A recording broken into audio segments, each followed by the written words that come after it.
Today we're talking about the Garmin InReach Mini 2. This awesome little device allows you to communicate with people when you don't have cell phone service. It connects via satellite and you can send messages, you can receive messages, you can check weather updates, you can even hit this little button on the side, this SOS button. If you are in a life-threatening situation, you've taken a fall, you're really injured, and you're in a bad situation, you can press this SOS button and it's going to connect you to first responders, and they'll send either a helicopter or people on foot to come and rescue you. So definitely an awesome feature. It really could get you out of a jam and could even save your life if you're in a bad situation. All right, so getting into the features of this. First and foremost, it's a great tool to be able to message your loved ones and say, hey, I got to camp, hey, everything's fine. Just a good way to check in. And you can message people on the device itself, or you can download the app for your phone. Garmin has two apps that integrate with this device, the Garmin Messenger app and the Garmin Explorer app. With the messaging app, it's really just like texting on your phone. You get a keyboard. It's really straightforward and very easy to use. It's a little bit easier to use than actually sending messages through the device. There's no keyboard on this little device, so to type messages, it does take a while. You have to toggle through each letter. So I would highly recommend downloading the apps. They integrate perfectly with this, and you don't actually have to be holding this and have it in your hands to be able to send messages. Also with the Garmin Explorer app, you're able to do a little bit more advanced mapping on the device. You can do very basic mapping and navigation.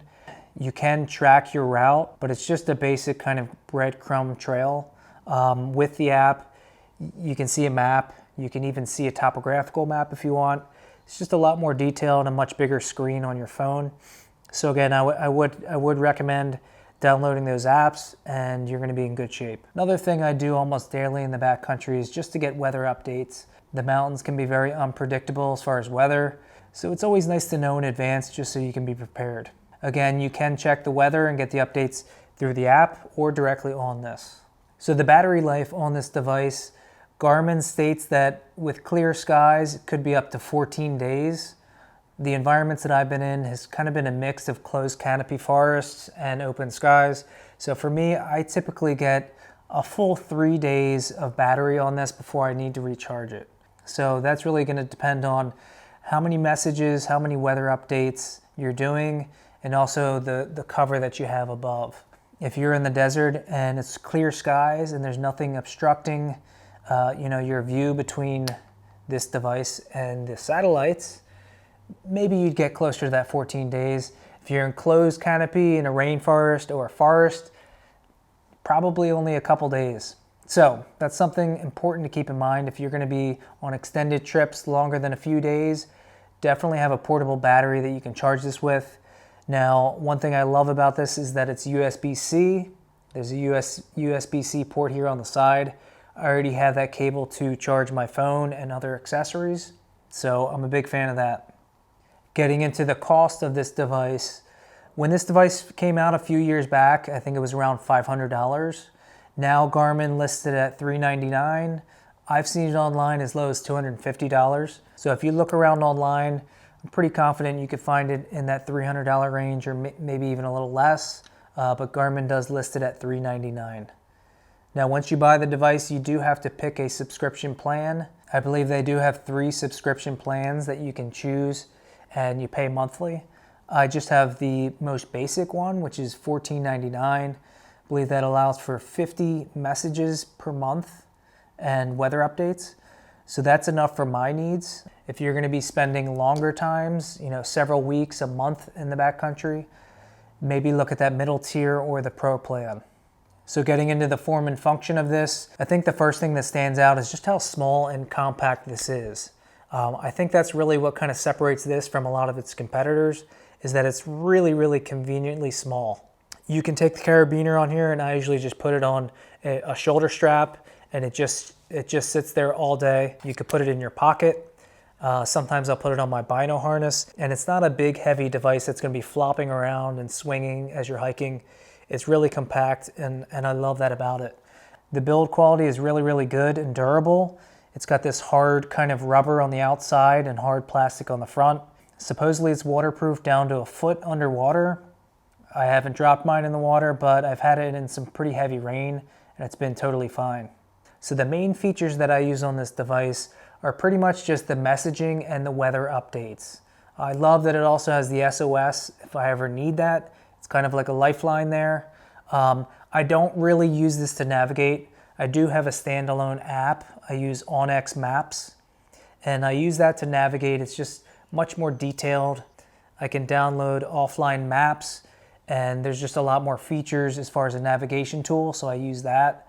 And then I'll use this primarily just for messaging and getting weather updates. Occasionally I will use the digital compass on here. I do really like it, and it's always nice to have that SOS feature really close by. So there are some competitors to this device out there, some that work really well. A lot of people do like using the Zolio device. So the Zolio device is a little bit cheaper than this one.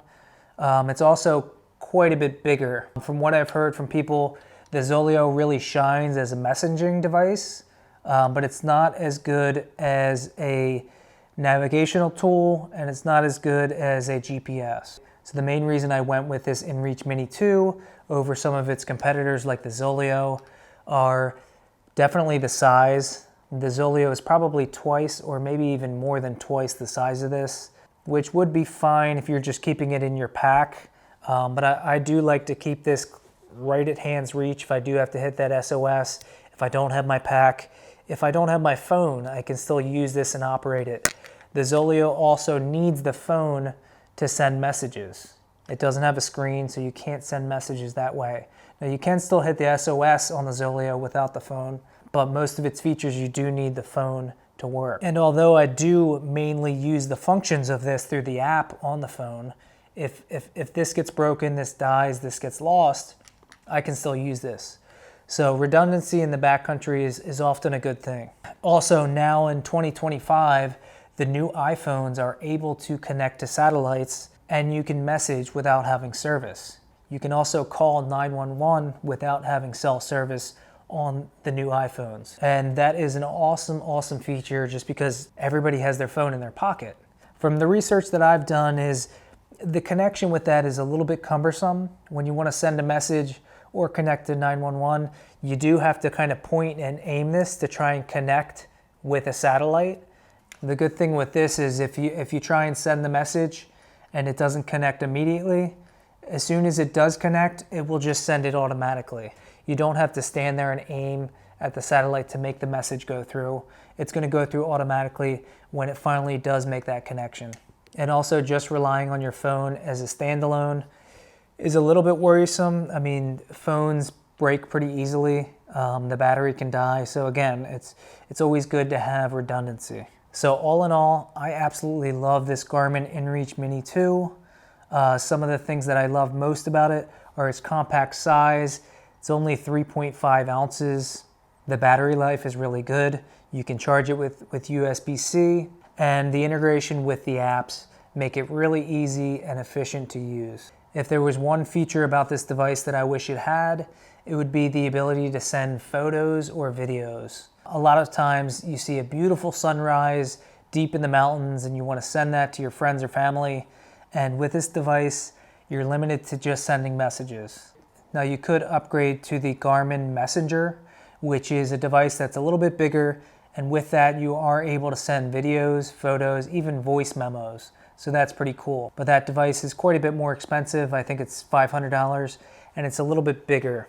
Another great feature that Garmin offers is search and rescue insurance. So if you find yourself in a life or death situation, or you get really, really injured and you need to hit this SOS button and have somebody come rescue you, most of the time that search and rescue is going to be a government agency. It's going to be a fish and wildlife agency. They're going to come and rescue you, and that is not going to be billed to you. But in some locations and some situations, it could be a private company. And if that happens, you're going to have to fit the bill. And a lot of times this could be $50,000 to $150,000. If a private helicopter company comes in to rescue you, that's going to be really expensive. So one thing Garmin offers is search and rescue insurance. And I believe they have a few different tiers. The one I got is the Search and Rescue 100. So basically that covers any search and rescue up to $100,000. Now, in all likelihood, in most situations, you're not going to have to pay that bill. But just in case, $40 a month, that's definitely a no-brainer. So final thoughts on this Garmin InReach Mini 2. I think it's a fantastic satellite communicator. I don't plan on ditching it anytime soon. Even if the iPhone gets much better and makes this thing obsolete, I still want to have a backup. I still want to have something always connected to my body right here, so if anything happens, I can just hit that SOS button and hopefully get rescued. So if you guys are in the market for a satellite communicator, I would highly recommend this, especially if you're going to be doing any sort of mapping primarily on your phone. If you're using AllTrails or OnX or anything like that, I would use your phone for the mapping and then just have this as a messaging tool and a safety tool. If you're not using a mapping software on your phone, then I would recommend getting some of the bigger Garmins that have a bigger display and do have mapping. Something like this Garmin InReach Explorer Plus. Now, I don't think they still make this model. This one is from 8 to 10 years ago, but it's a great tool. It did have a great screen. Messaging is much easier with these bigger devices because you do have a little bit more of a keyboard and you can do mapping on here. So if you're not going to be doing mapping on your phone with a dedicated mapping software, I'd get one of these. If you are going to do that, have AllTrails, OnX, some other kind of mapping app where you can download offline maps. I would do that on your phone, and then I would get this for messaging and the SOS feature. But that's all we got today, guys. I appreciate you tuning in, and we will see you on the next one.